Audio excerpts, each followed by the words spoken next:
이 시간에 말씀 보도록 하겠습니다. 요한복음 19장 30절 말씀입니다. 우리 다 찾으셨으면 우리 다 같이 합독하도록 하겠습니다.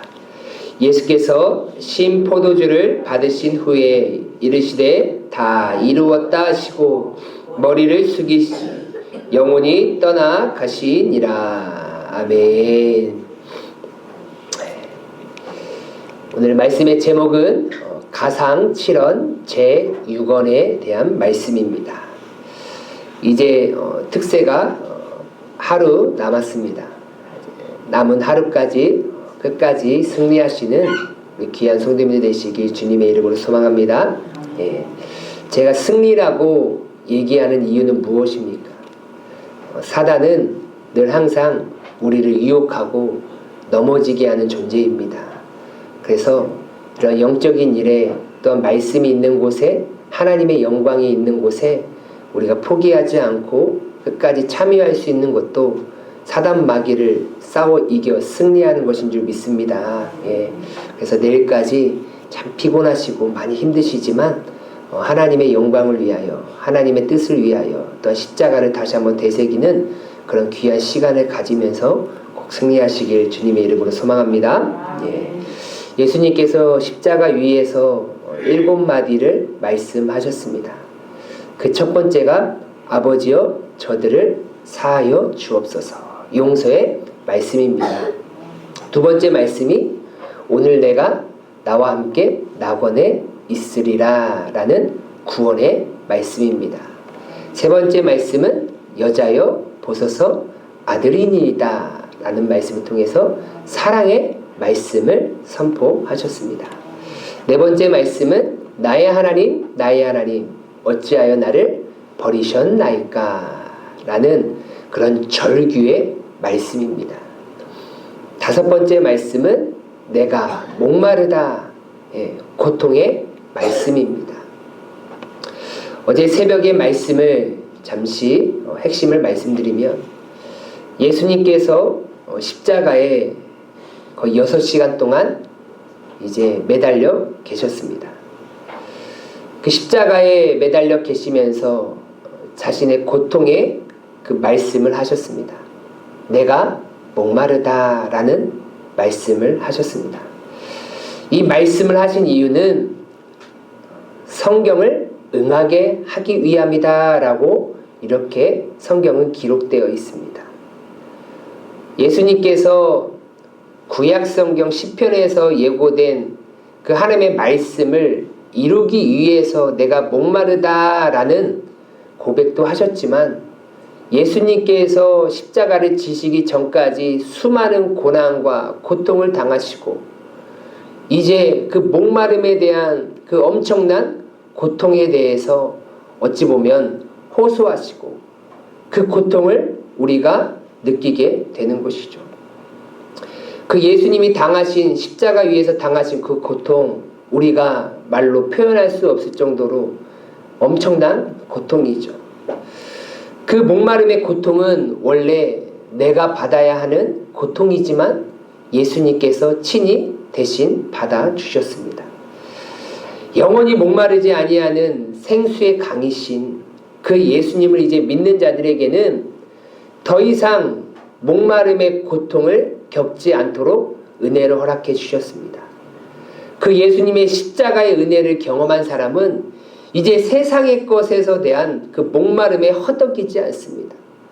세상의 것을 얻지 못하여서 고통당하고 아파하는 인생이 아니라 예수로 만족하는 인생, 예수로 충만한 인생으로 변화시켜 주신 줄 믿습니다. 우리는 그 십자가의 은혜를 기억하며 우리는 날마다 감사하며 살아가는 그러한 복된 인생이 되어야 되는 줄 믿습니다. 이 시간에는 이제 6번째 말씀을 살펴볼 텐데요.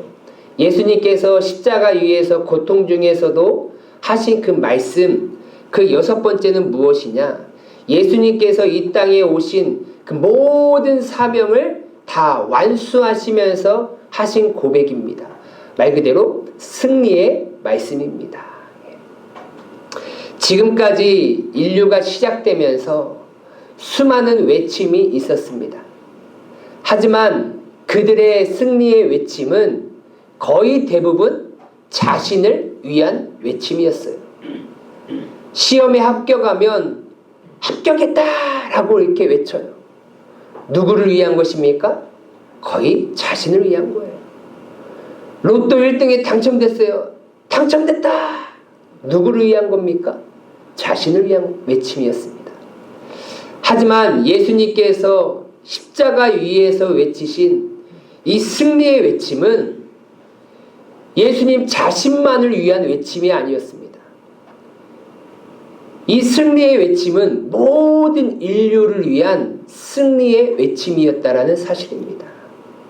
그래서 오늘 본문 말씀에서 예수님께서 죽으시기 직전에 하신 말씀, 다 이루었다라는 이 승리의 외침은 인류가 시작되는 그 순간부터 지금까지 역사상 가장 위대한 승리의 외침이다라고 수많은 사람들이 인정하고 있는 것이 사실입니다.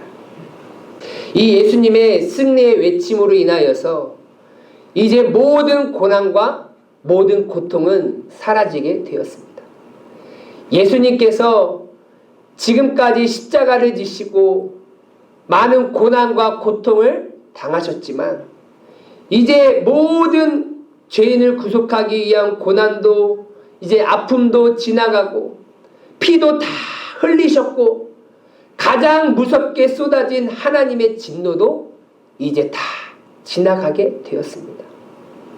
이제 마지막으로 남은 한 가지가 있다고 하면 예수님의 사명은 완수가 될 수 있는 거예요. 그 마지막 남은 한 가지가 무엇입니까? 말 그대로 십자가에서 죽으시는 거예요. 죄인을 구원하기 위한 대속의 사명을 이루시기 위하여서 이제 곧 맞이하게 되는 죽음을 제외하고는 모든 것을 지금 다 이루신 상태입니다. 예수님께서는 이 땅에 죄인을 구원하기 위해 대속물로 오셨다라고 스스로가 고백하고 있습니다. 인자가 온 것은 섬김을 받으려 함이 아니라 도리어 섬기려 하고 자기 목숨을 많은 사람의 대속물로 주려 함이니라 라고 이렇게 고백하셨습니다. 자기 목숨을 대속물로 주시기 위해서 예수님이 이 땅에 뭐하러 오셨습니까? 죽으러 오셨습니다. 이제 모든 것을 다 짊어지시고 다 담당하시고 이제 십자가의 고통마저도 다 이겨내셨습니다.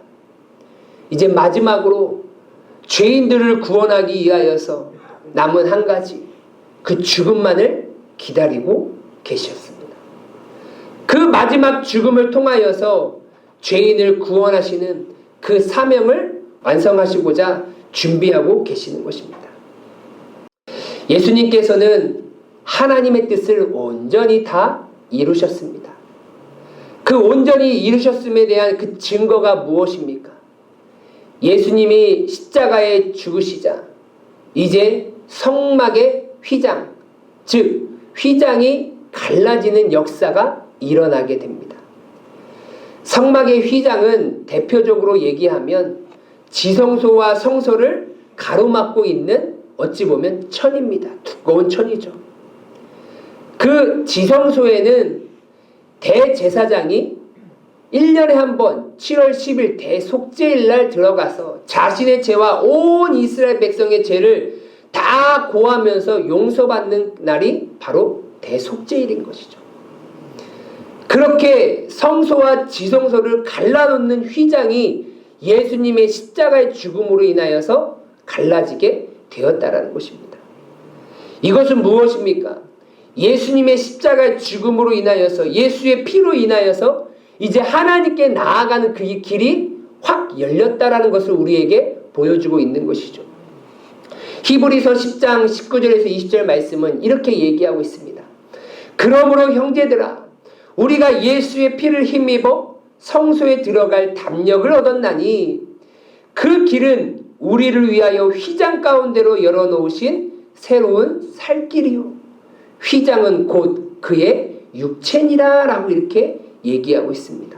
예수의 십자가의 피로 힘입어 성소로 들어갈 담력을 얻었다라고 얘기하고 있어요.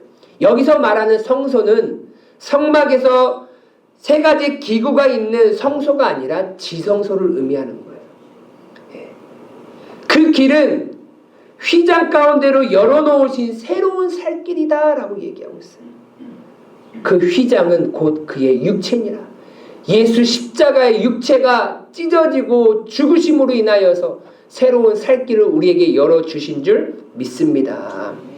그래서 하나님께서 죄인들을 구원하시기 위한 모든 계획과 그 모든 뜻이 예수님의 십자가의 죽음으로 완전히 이루어졌음을 성경은 우리에게 가르쳐주고 있습니다. 예수님께서 십자가 위에서 다 이루셨다 라고 하는 말은 이제 구원의 완성을 이루었다라는 것과 마찬가지입니다. 구원이 완성되었다라는 것은 무엇을 의미합니까? 죄로 인하여서 하나님과의 관계가 끊어지고 단절되어서 하나님과 교제할 수 없고 하나님을 의존할 수 없는 그 인생이 이제 하나님과 화목하여서 하나님의 은혜를 누리며 하나님과 하나가 되었음을 의미하는 것입니다. 그것이 바로 구원받았다라는 것을 우리에게 가르쳐주는 거예요. 에베소서 2장 14절 말씀 우리 한번 다 같이 한번 읽도록 하겠습니다. 시작. 그는 우리의 화평이신지라 둘로 하나를 만드사 원수된 것 곧 중간에 막힌 담을 자기 육체로 허시고. 아멘. 예수님께서는 자기의 육체의 죽음으로 말미암아 어떻게 했습니까? 중간에 막힌 담을 다 헐어버리셨어요. 무너뜨려 버리셨습니다. 그러므로 이것이 우리에게 주는 의미가 무엇입니까? 이제 또 다른 구원의 길이 필요 없다라는 것을 우리에게 가르쳐주고 있는 거예요. 예수님께서 십자가를 통해 구원의 완성을 이루셨기 때문에 이제 다른 방법이 아니다. 구원으로 나아가는 길은 오직 십자가밖에 없다라고 우리에게 가르쳐주고 있다라는 사실입니다. 예수님께서 십자가 위에서 다 이루었다라는 이 말씀은 헬라어로 테텔레스타이라는 거예요. 테텔레스타이. 근데 이 헬라어는 그 당시에 많은 사람들이 자주 사용했던 단어입니다. 그 당시에 주로 사용했던 단어이기 때문에 어떤 상황에서 이 단어를 많이 사용했는지를 우리가 알면 좀 더 예수님께서 십자가 위에서 이 말씀을 하신 그 의미를 좀 더 깊이 깨달을 수 있게 되는 것입니다. 다 이루었다라는 이 테텔레스타이라는 말을 누가 주로 사용했느냐? 첫 번째로 그 당시에 많은 종들이 사용을 했습니다. 주인이 종에게 맡긴 일이 있어요. 그 맡긴 일을 다 최선을 다하여서 감당하고 이제 주인에게 가서 하는 말이 무엇입니까? 당신이 나에게 맡긴 그 일을 제가 다 마쳤습니다 라고 얘기할 때 테텔레스타이라고 이렇게 얘기하는 거예요. 예수님은 이 땅에 어떤 모습으로 오셨습니까? 하나님의 종의 모습으로 오셨습니다. 빌립보서 2장 6절에 7절 말씀에 보면 그는 근본 하나님의 본체시나 하나님과 동등됨을 취할 것으로 여기지 아니하시고 오히려 자기를 비워 종의 형체를 가지사 사람들과 같이 되셨고 라고 이렇게 고백하고 있어요. 예수님은 원래 왕이시지만 왕의 모습을 내려놓고 이 땅에 하나님의 종의 모습으로 오셨습니다. 그래서 예수님이 말씀하셨듯이 나는 섬김을 받으러 온 것이 아니라 도리어 섬기러 왔다라고 이렇게 말씀하신 것이죠. 그래서 예수님께서 이 땅에 오셔서 오직 한 가지 일에만 집중하셨어요. 그 일이 무엇입니까? 요한복음 17장 4절 말씀에 보면 아버지께서 내게 하라고 주신 일을 내가 이루어 아버지를 이 세상에서 영화롭게 하였사오니 라고 고백하고 있어요. 그러니까 예수님께서 이 땅에 오셔서 늘 항상 생각하고 마음먹고 최선을 다한 것이 무엇입니까? 아버지께서 하나님께서 하라고 내게 주신 일을 내가 이루기 위하여서 예수님은 최선을 다하신 줄 믿습니다. 그래서 그 일을 최선을 다하여서 감당을 하셨어요. 그 누구도 겪기 힘든 그 십자가의 고난과 그 고통을 다 감당하셨다라는 거예요. 왜요? 그 일이 하나님께서 예수님께 맡긴 그 사명이기 때문입니다. 종으로서 맡긴 사명을 다 감당하고 다 이루었습니다라고 말씀할 때 가장 기뻐할 사람이 누구이겠습니까? 그 일을 믿고 맡긴 주인 아니겠습니까? 하나님은 예수님의 승리의 말씀을 선포하셨을 때 그 누구보다도 가장 기뻐하셨을 것입니다. 또한 그 당시에 어떤 사람들이 테텔레스타이라고 이렇게 말을 했을까요? 그 당시에 화가들이 자기 자신의 작품을 다 완성했을 때 이 고백을 했습니다. 고민하고 생각하고 했던 모든 그것들을 다 그림으로 완벽하게 다 그려냈을 때 이렇게 테텔레스타이라고 이렇게 고백을 했다고 합니다. 그러면 예수님은 이 땅에서 어떤 작품을 완성하셨습니까? 예수님은 구약 성경 하나님의 말씀을 완성하셨습니다. 구약은 메시아로 오실 그 메시아를 그림자와 모형으로 아름답게 이야기로 그려놓은 것이 구약 성경입니다. 그래서 예수님은 이 땅에 오셔서 구약의 모든 예언을 다 그려놓고 완성하셨어요. 근데 내가 목마르다라는 이 말씀도 고통 가운데 진정으로 목마름도 있었지만 구약 성경에서 예고되어 있는 그려져 있는 그 그림을 어떻게 한 거예요? 완성시키기 위하여서 그 말씀을 고백하신 것이죠. 로마서 10장 4절 말씀에 보면 그리스도는 모든 믿는 자에게 의를 이루기 위하여 율법의 마침이 되시니라 라고 이렇게 말씀하셨어요. 구약의 모든 율법을 무엇으로 완성하셨습니까? 복음으로 완성하신 줄 믿습니다. 이제 그래서 우리의 구원은 율법으로 구원받는 것이 아닙니다. 그 어떤 행위로 구원받는 것이 아니라 오직 복음이신 예수 그리스도의 십자가를 믿는 믿음으로 우리가 구원을 받는 줄 믿습니다. 또한 이 테텔레스타이라는 다 이루었다라는 그 말을 누가 주로 사용했느냐? 바로 상인들이 사용했어요. 상인들이 자신들이 파는 그 물건값을 다 받고 그들에게 영수증을 써줍니다. 그 영수증을 써줬다라는 것은 당신이 나에게 줘야 될 그 값을 내가 정확하게 다 받았다라는 의미인 거예요. 그 의미를 얘기할 때 테텔레스타이라고 이렇게 얘기를 하는 것이죠. 우리는 하나님께 죄의 빚을 진 죄인들입니다. 그 죄값을 하나님께 치르지 아니하면 우리는 그 누구도 감당하지 못할 하나님의 무서운 진노의 심판을 받을 수밖에 없는 그러한 죄인입니다. 그런데 그 죄값이 너무나 커서 그 죄값을 속전할 수 있는 사람이 이 세상에 단 한 명도 없었다라는 사실입니다. 그래서 예수님께서 우리를 대신하여서 십자가의 죽으심으로 친히 그 모든 죄인들의 죄값을 다 갚아 주셨다라는 것이죠. 그래서 오직 구원은 하나님의 계획과 예수님의 희생으로만 가능한 줄 믿습니다. 구원에 있어서 다른 그 어떠한 것을 첨가해서는 안 되는 거예요.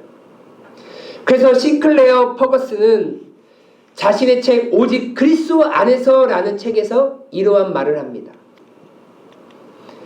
오직 구원의 총체가 그리고 그 각 부분이 오직 그리스도 안에 있다는 사실을 발견한다면 아무리 작은 부분이라도 그것을 그 이외의 다른 곳에서 이끌어 오지 않도록 온 힘을 다해 주의해야 할 것이다 라고 얘기하고 있어요.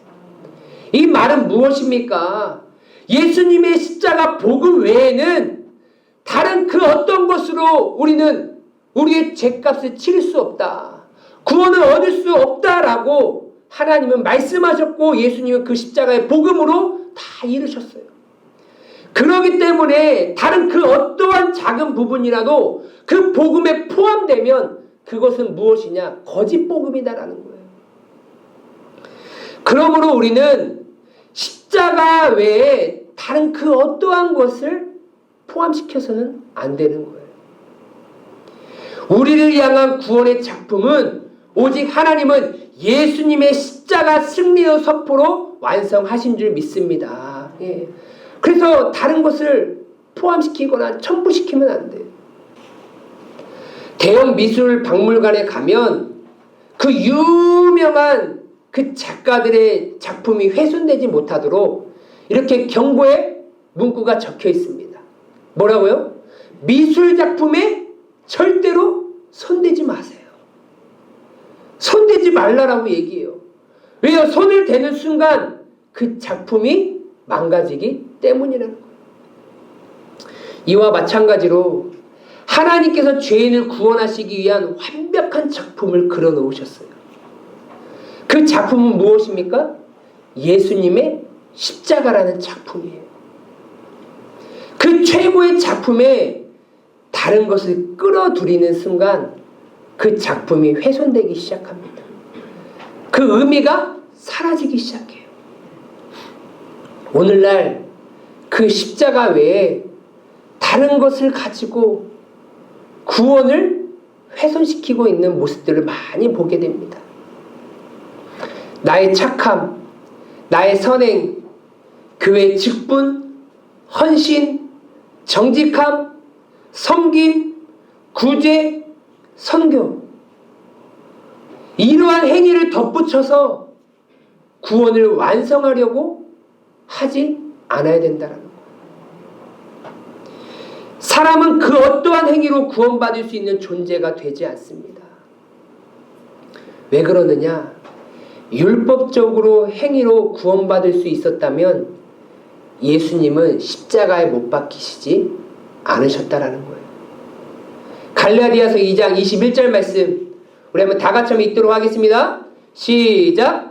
내가 하나님의 은혜를 패하지 아니하노니 만일 의롭게 되는 것이 율법으로 말미암으면 그리스도께서 헛되이 죽으셨느니라. 나의 착함, 선행, 직분, 헌신, 섬김, 구제, 선교 이러한 행위를 통하여서 내가 구원받는다라고 하면 예수님께서 십자가에 죽으시는 그 죽음이 무엇이라는 거예요? 헛됨이라는 거예요. 이러한 모든 행위들은 내가 구원받은 자로서 마땅히 행해야 되는 그러한 모습일 뿐인 거예요. 이러한 나의 모습이 있다고 해서 그 모습 때문에 내가 구원받는 것이 아니다라는 사실입니다. 좀 더 이해하기 편하게 쉽게 말씀드리도록 하겠습니다. 경찰이 해야 되는 그 모습, 의무가 무엇입니까? 경찰로서 마땅히 행해야 되는 그 모습이 어떤 모습입니까? 국민의 생명과 재산을 보호하는 모습이죠. 또한 범죄를 예방하는 모습인 거예요. 또한 공공의 안녕을 유지하는 모습입니다. 그런데 어떤 시민이 이제 뒤에서 다른 사람의 것을 소매치기 하려고 하는 소매치기를 잡았어요. 그렇다고 해서 그 사람이 경찰관이 됩니까? 아니에요. 소매치기를 잡았다고 해서 그 사람이 경찰관이 되는 게 아니에요.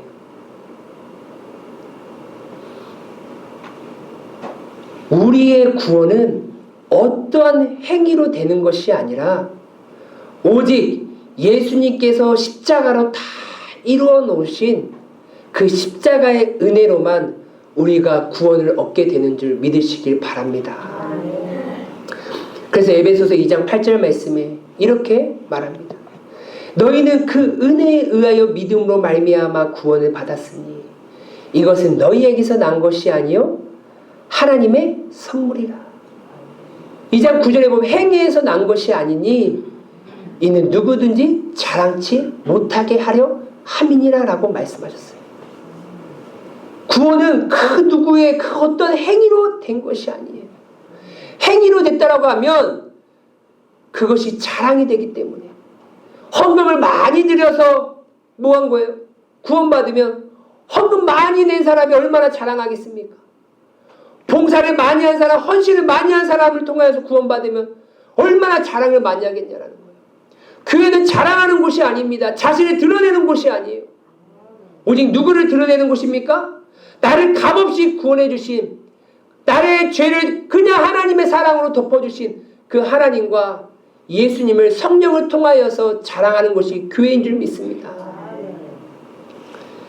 우리가 받은 구원은 나의 노력과 행위로 난 것이 아닙니다. 오직 하나님께서 우리에게 거저 주신 그냥 선물일 뿐입니다. 오늘 이 특세에 나오신 모든 성도님들, 하나님께서 주신 그 귀한 선물 받으셨습니까?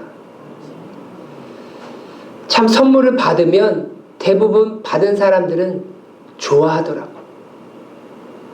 하나님께서 주신 그 선물 받으셨습니까? 네. 근데 기분이 별로 안 좋으신 것 같아요. 그 선물을 풀어보니까 내가 원하는 선물이 아니셨나요? 네.